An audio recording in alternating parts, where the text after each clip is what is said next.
For 35 years, Michael and Sarah did everything they were supposed to do. They worked hard, paid their bills on time, avoided unnecessary debt, contributed to their retirement accounts every single month. They weren't trying to become millionaires. They just wanted one thing: a peaceful retirement. No financial stress, no worrying about the next paycheck, no wondering how they'd pay their medical bills as they grew older. By the time Michael turned 65, they had saved just over $1.2 million. Friends congratulated them. Financially, they had done everything right. Then, less than 2 years after retiring, nearly everything changed. And the mistake that started it all wasn't a stock market crash. It wasn't a scam. And it wasn't because they hadn't saved enough. It was a retirement mistake that millions of families never realize they're making until it's too late. Michael had worked as an electrical technician for nearly 4 decades. Sarah spent most of her career as a school administrator. Neither of them earned extraordinary salaries. What made them successful wasn't a high income. It was consistency. Every raise meant slightly larger retirement contributions. Every bonus went toward investments instead of luxury purchases. They lived below their means long before the phrase became popular. While friends upgraded to bigger houses, they stayed in the same home. They drove reliable cars until replacing them became unavoidable. Vacations were carefully planned instead of financed with credit cards. Sometimes it felt like they were sacrificing too much. But every year, their retirement accounts grew. Slowly at first, then faster as compound growth began doing what it does best. By the time retirement finally arrived, they believed the difficult part was over. They had reached the finish line. Or so they thought. On Michael's last day at work, his co-workers threw him a small retirement party. There was cake, a few speeches, some jokes about finally sleeping in every morning. As he packed the last box from his office, Michael smiled. He had spent decades preparing for this moment. For the first time in his adult life, he didn't have to wake up because of an alarm clock. He woke up because he wanted to. The first few months felt exactly as they had imagined. Morning walks, coffee on the back porch, weekend visits with their grandchildren, road trips they'd postponed for years. It finally felt like all those sacrifices had been worth it. Then something happened that almost every new retiree experiences. Michael stopped receiving a paycheck. Instead, every month, they withdrew money from their retirement portfolio to pay their living expenses. At first, it felt strange. For decades, they had spent their lives adding money to their investments. Now, they were taking money out. It felt backwards. But that's what retirement is supposed to look like. The investments you've spent decades building are finally supporting your life. At least, that's the plan. Around the same time, the financial headlines became increasingly negative. Markets turned volatile. Inflation pushed everyday expenses higher. Food cost more. Fuel cost more. Healthcare became more expensive. Almost everything they bought seemed to cost more than it had just a year earlier. Michael wasn't panicking. He had lived through recessions before. Markets always recovered, eventually. But retirement changes the rules. When you're still working, a falling market can actually help you because you're buying investments at lower prices. When you've stopped working, a falling market feels completely different because now you're selling investments to pay your bills. And that's exactly where Michael and Sarah's story took an unexpected turn. What they didn't know was that the first few years of retirement can be the most financially dangerous years of a person's entire life. And one decision they made during that period would cost this family far more than they ever imagined. Michael and Sarah weren't reckless. They weren't chasing risky investments. They weren't day trading. They weren't trying to double their money overnight. In fact, that's what makes their story so important. The decision that hurt them was one that many retirees make because it seems perfectly logical. When Michael retired, their financial plan looked simple. Their portfolio was worth just over $1.2 million. Based on their expected expenses, they planned to withdraw about $50,000 a year, while their other income, including pensions and government benefits, would cover the rest. On paper, everything worked. Their financial planner had shown them projections. Even after accounting for inflation, they were expected to have enough money for decades. There was just one assumption built into every projection: that the market would behave more or less normally. Life had other plans. Only months after Michael retired, the market began falling. At first, they weren't concerned. Their portfolio dropped 5%, then 10%. Friends reminded them that markets always recover. Financial news repeated the same advice: stay calm, think long-term, don't panic. Michael agreed. He had spent years learning that emotional decisions often lead to bad outcomes, so they stayed invested. But there was one problem. Even though they weren't selling because of fear, they were still selling. Every month, they withdrew money to pay their bills: property taxes, groceries, insurance, medical expenses, electricity.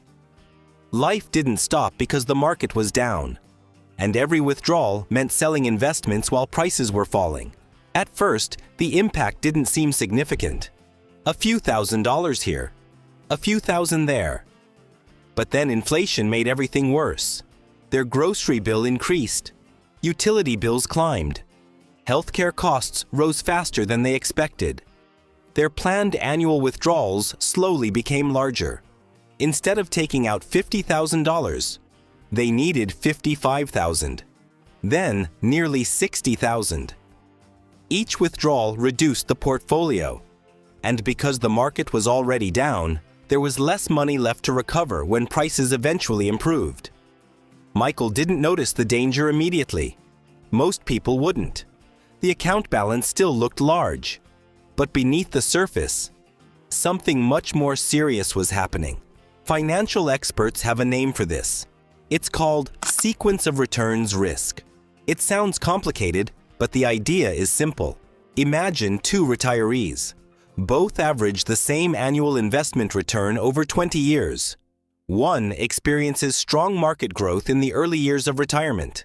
The other experiences a major decline immediately after retiring. Even if their long-term average return is identical, the second retiree can end up running out of money years earlier. Why?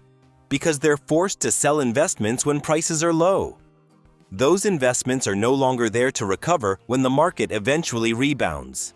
The timing, not just the return, changes everything. Michael and Sarah had spent decades preparing for retirement, but they had never considered that the first few years could matter more than almost any others. As months passed, the stress became impossible to ignore. Road trips stopped. Home improvement projects were postponed. Dinner conversations changed. Instead of talking about where they wanted to travel, they talked about whether they should spend less. Michael began questioning every purchase. Could they still afford to help their grandchildren with college? Should they delay replacing their aging car? Would they eventually have to sell their home? For the first time since retiring, financial freedom no longer felt secure. It felt fragile. And the worst part was this: they hadn't made an obvious mistake. They had followed advice that sounded perfectly reasonable. Yet one overlooked risk was quietly undoing decades of careful planning. One evening, Michael opened their retirement account. The balance was far lower than he ever imagined it would be after just 2 years. He looked at Sarah and asked a question that neither of them had expected to ask after saving for 35 years. What if our money doesn't last? That single question changed everything, because they realized the problem wasn't simply that the market had fallen. It was that their retirement plan wasn't prepared for when it happened. For several weeks, Michael blamed the market. He blamed inflation. He blamed bad timing. But after meeting with a retirement planner, he realized something surprising. The market wasn't the biggest problem. The biggest problem was that their retirement plan wasn't designed for a bad start. For decades, they had focused on one question: how much money do we need to retire? Very few people asked a second question. What happens if the first years of retirement are the worst years for the market? That question changed everything. The planner showed Michael and Sarah something they had never considered. Retirement isn't just about building a large portfolio. It's about protecting it during the years when it's most vulnerable. When you're 35 years old and the market falls 30%, you still have decades to recover. You're still earning a paycheck. You're still investing every month. But retirement changes the equation. Now your investments have two jobs: recover from market declines, pay for your everyday life. Sometimes they can't do both at the same time. And that's exactly what happened to Michael and Sarah. The planner then pointed out another issue. Their emergency cash reserve was far too small. When the market declined, they had no choice but to sell investments to cover living expenses. If they had built a larger cash reserve before retiring, they could have paid their bills from cash while giving their investments more time to recover. Instead, they sold shares at lower prices month after month. It didn't seem like a big decision at the time, but over several years, it made a huge difference. Michael also realized another mistake. The day he retired, he didn't change the way he thought about risk.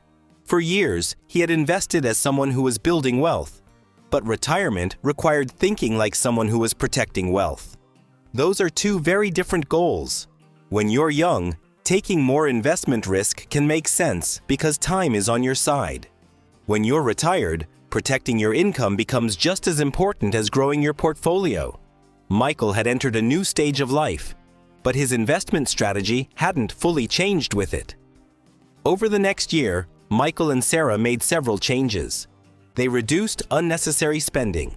They rebuilt a larger cash reserve. They adjusted their withdrawal strategy instead of taking the same amount regardless of market conditions. Most importantly, they stopped assuming retirement planning ended the day they left work. They realized retirement is something you manage every year, not something you set once and forget. Slowly, their confidence returned. Not because the market suddenly became predictable, but because their plan became more resilient. So what can we learn from Michael and Sarah's story? First, don't focus only on the amount you need to retire. Think about how you'll generate income if markets struggle early in retirement. Second, build a meaningful emergency cash reserve before retiring. Having cash available during difficult markets can reduce the need to sell investments at depressed prices. Third, review your withdrawal strategy regularly. The same withdrawal plan may not work equally well in every market environment. Being flexible can help preserve your savings over the long term. Fourth, plan for rising costs. Healthcare, housing, insurance, and inflation can all increase more than many retirees expect. Preparing for those expenses before retirement can reduce unpleasant surprises later. A few years later, Michael sat on the same back porch where he had celebrated his retirement. Life wasn't exactly as he had imagined. Some travel plans had been delayed. Some financial goals had changed. But one thing became clear. The experience hadn't taught him that retirement was impossible. It taught him that retirement isn't won by saving alone. It's won by having a plan that can survive the unexpected. Because the biggest threat to retirement isn't always a market crash. Sometimes, it's believing that decades of saving mean you no longer need a strategy. Michael and Sarah didn't lose everything because they failed. They stumbled because they underestimated how different retirement is from working life. And by adjusting their plan, they gave themselves something even more valuable than higher returns: peace of mind. So if you're still working, don't wait until retirement to think about protecting it. And if you're already retired, remember this: building a retirement fund is only the first chapter. Learning how to make it last is the rest of the story. Thank you for watching. If this story helped you think differently about retirement planning, consider subscribing. Every week, we share real-world financial stories and practical lessons that can help you avoid costly mistakes before they happen.